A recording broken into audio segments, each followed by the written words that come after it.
Welcome. This module is called Use Concession Strategy to Control Customer Emotions.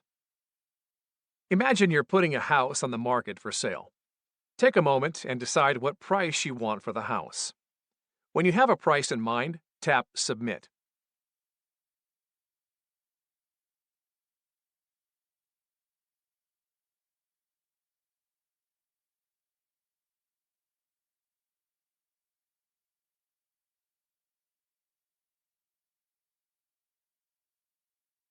Now, imagine a potential buyer shows up and asks you the price.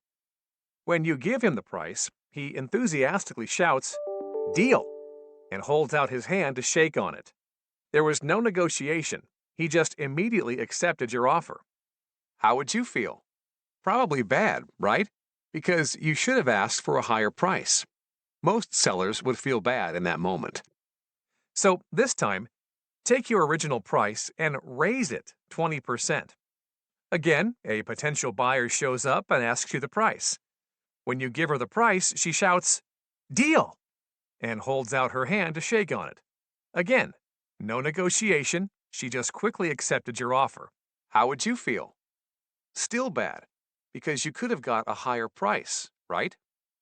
The point is, for a deal to feel right, even as a seller, you actually need and expect some back and forth negotiation, including some pricing concessions. As a seller, this is a key point to keep in mind.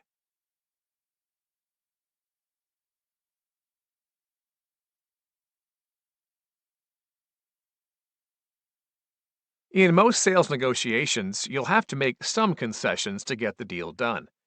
It's rarely a matter of if you'll concede something, but rather how much and when you'll concede something. Knowing this, not planning a concession strategy in advance is a common and costly mistake. Throughout your sales cycle, you're continually training customers how to treat you. If, when a customer asks for more, you give them more, you're training them to keep asking for more. Nothing good can come from this, so you need to train them differently. The only way to shift this dynamic is for you to ask for something in exchange when a customer asks for a concession from you. You must be prepared to ask back. This is a counterintuitive approach early in the sales cycle, and it takes planning to execute in the moment. If you do nothing else but this one thing, make a commitment to give away nothing of significance without getting something of equal or greater value in return. This alone can be a game changer for your career. In this module, you'll discover that how you concede is as important as what you concede. We'll first explore how to concede according to plan, and then address what concessions you could consider making.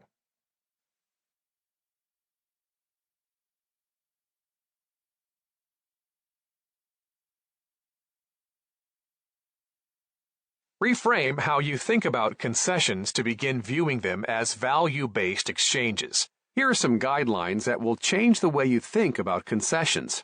Test your customer's resolve. You may immediately feel the stress and rush to make a concession when your customers ask you for something. Don't rush to concede.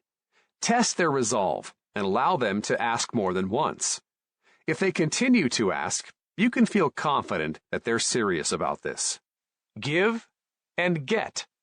Customers will quickly get the message that they must give something in order to get what they want from you when you start asking for value in return.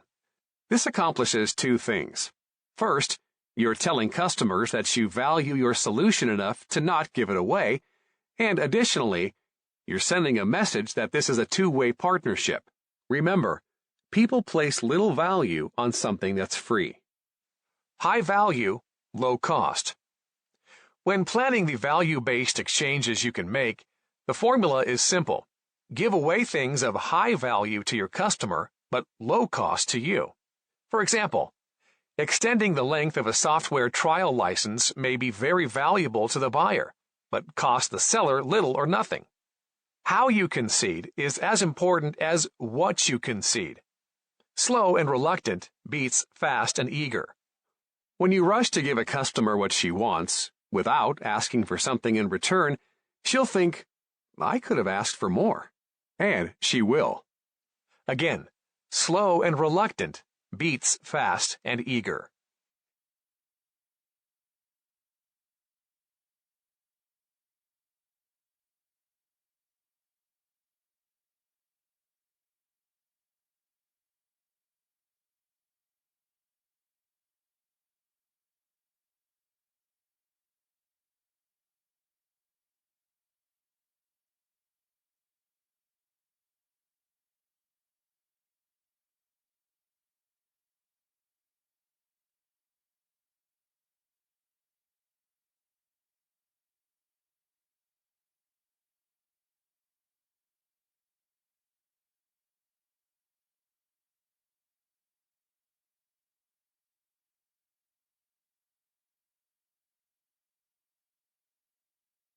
Average negotiators tend to concede one of two ways. They hold a position for too long, thus appearing to be inflexible and not negotiating in good faith. Or they immediately collapse to their last and best number when they encounter resistance, which encourages buyers to press for even more. Understand that how you concede sends a message to customers, and it creates a predictable, emotional response in their psyche. It drives whether your customers feel happy or angry or walk away, regardless of the actual terms of the deal. Making more effective concessions is an important part of any negotiation. Next, you're going to learn how to become a much better negotiator based on how you concede. You're going to learn how to control how your customer feels about the concession and, as a result, the negotiation process as a whole.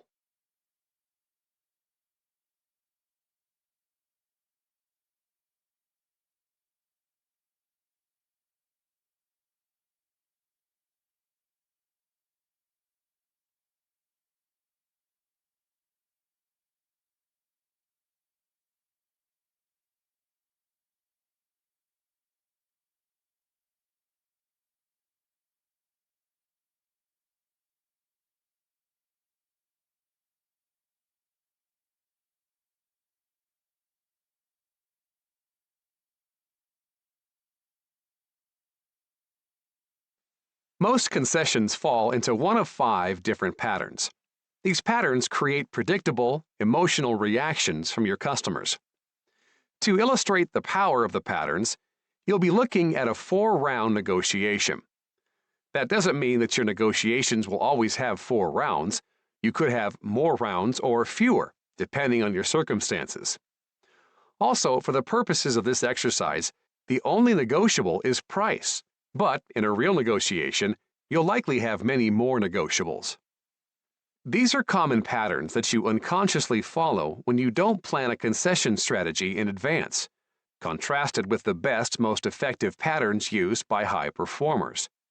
As an example, each of the 5 patterns depicts a strategy for conceding a total of $60,000, and with 4 rounds of back and forth used to give it away.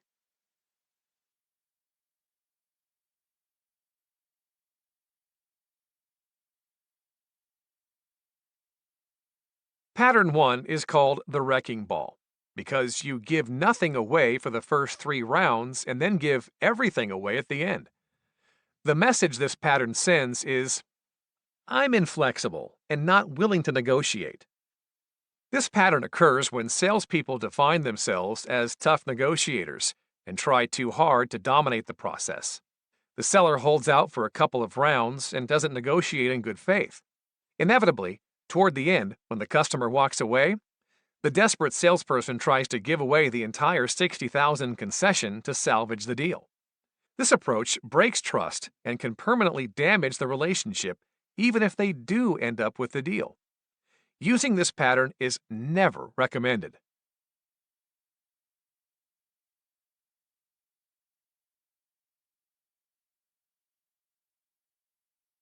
On the opposite side is pattern 5, called the lollipop, or sometimes the sucker. This pattern gives everything away up front. It's pattern 1's evil twin and is tied for being the worst pattern you can use. Salespeople get lured into using this pattern by customers who say, let's make this easy. Give me your best and final offer. When you do as asked, you'll usually find the customer asking for a further discount. When you don't have it to give, the customer often doesn't believe you and ends up angry. Remember, the pattern you choose drives your customer's emotional reaction to the negotiation. Why would you ever choose a pattern that you know makes customers angry? The sucker pattern is the trap that well-meaning salespeople fall into most frequently. It feels right. Rather than forcing customers into a back-and-forth negotiation, you're putting your best price on the table first. Unfortunately, your customer won't feel the same way. Remember, this pattern leads to customers walking away from the deal or becoming angry with you if they have no other choice but to accept it. In fact, this raises the question, should you ever reveal your true bottom line? Consider your answer, then tap the Perspective button for the answer.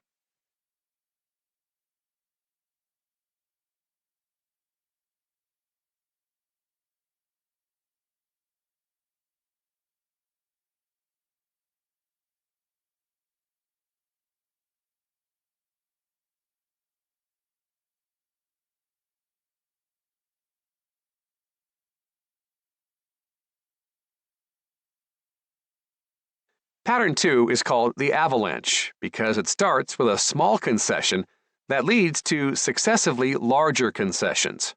This pattern occurs when you don't plan your concessions and end up reacting in the moment. This pattern is used more often than any other as salespeople try to show conviction by not giving away too much at the start. They begin by making a small concession and hope it's enough. The more pressure they get from their customers, or the later it is in the quarter, as they become increasingly anxious, they give away more and more to close the deal. Look carefully at this pattern. If you were the customer, why would you ever stop the negotiation? Each time you ask for more, you get more, significantly more. Using this pattern motivates your customers to keep pushing for more, and it implies desperation. The first concession of $3,000 is almost insulting.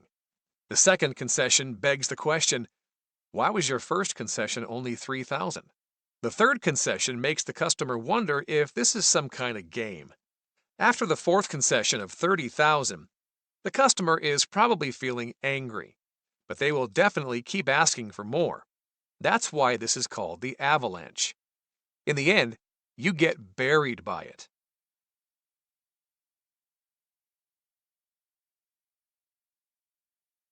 Patterns 3 and 4 are equally effective, and they're the patterns that are consistently used by high performers. The message they send is, I'm willing to concede some, but I have a bottom line. Pattern 3 is called the ice cream cone. This pattern starts by making the largest concession up front, well planned and well executed. Subsequent concessions that get smaller and smaller tell the customer that you've given all that you can and you've nothing left to give. The objective is to get your customers to stop asking for more. When you use this pattern, customers will feel they got the best deal they can because you've clearly got nothing more to give. Customers can tell when you're reaching the end.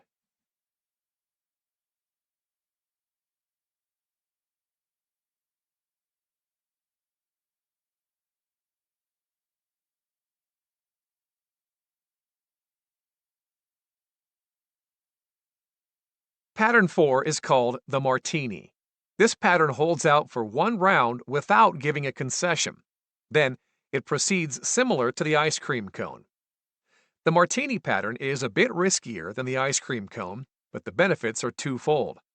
First, holding out for one round tests your customer's resolve. Plus, it also gives you the opportunity to stand by your own conviction about the deal you've offered. Many times the customer is just testing you, and when they see that you're holding steady, you'll gain agreement. If it turns out that you do need to concede, then follow the same pattern as the ice cream cone, giving less and less each round. Use either the ice cream cone or martini concession strategies in your sales negotiations, choosing the right strategy for your situation.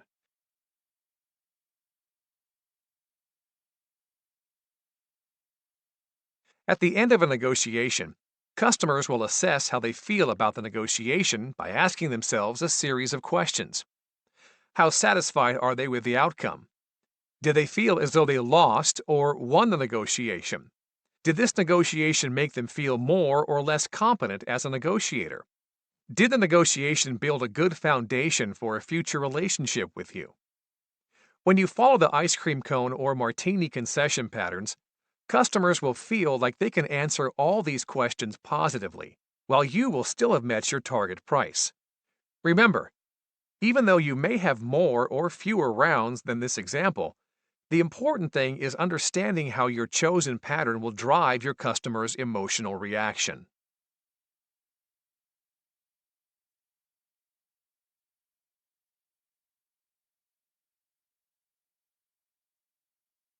Here's a real-life example of how these concepts played out for a sales team at a major software company.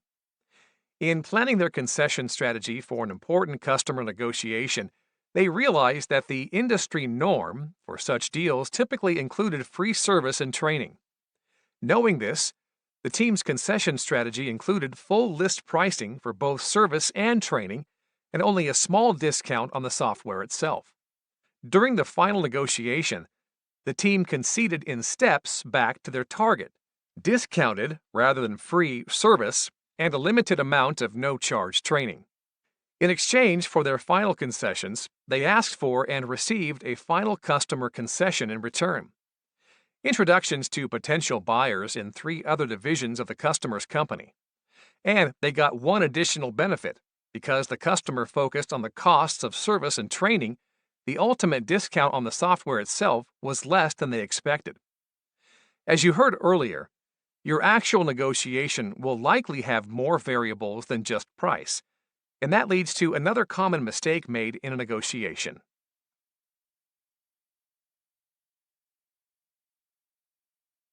Now that we've addressed planning the how part of your concession strategy, let's talk about what to concede. The first point to recognize is that concessions are not always monetary. To apply that thinking, consider the current deals in your pipeline and take a moment to enter 3 non-monetary concessions you could offer your customers. Consider what customers have previously asked you for, as well as brainstorm new negotiables. Remember, it's always about price, but never only about price.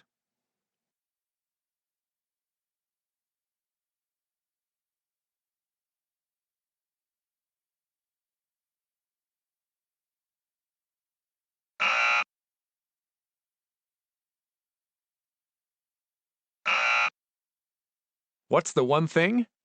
Never negotiate one issue by itself. It seems easier, but in fact, it's more difficult. That's because when you negotiate the easy things and leave the hard things for later, you create impasses which allow customers to break apart your solution and start a commodity conversation. Instead, make proposals that incorporate all issues. To do so, use if-then language to link concessions across issues. Should an issue prove too complex, create multi-issue chunks. Tentatively agree to each chunk. And lastly, revisit what's been agreed upon to ensure the chunks make sense in aggregate. Now, here's one more related negotiating question. Should you solve for the easy issues first?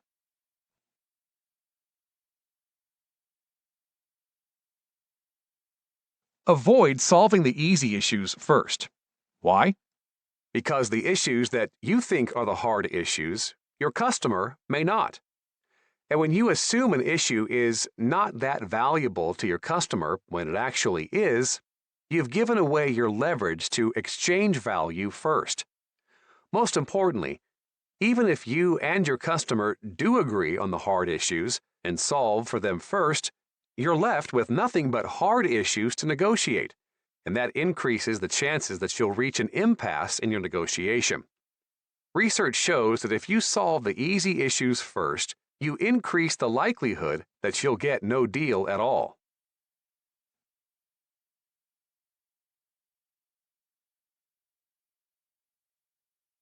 Concession psychology is about intentionally planning how and what you may be willing to concede. Not planning your concession strategy is the most costly mistake you can make. Remember, use your concession strategy to control how your customer feels at the end of the negotiation. Negotiate multiple issues at the same time. And lastly, don't solve the easy issues first, leaving only the hard ones to be solved at the end.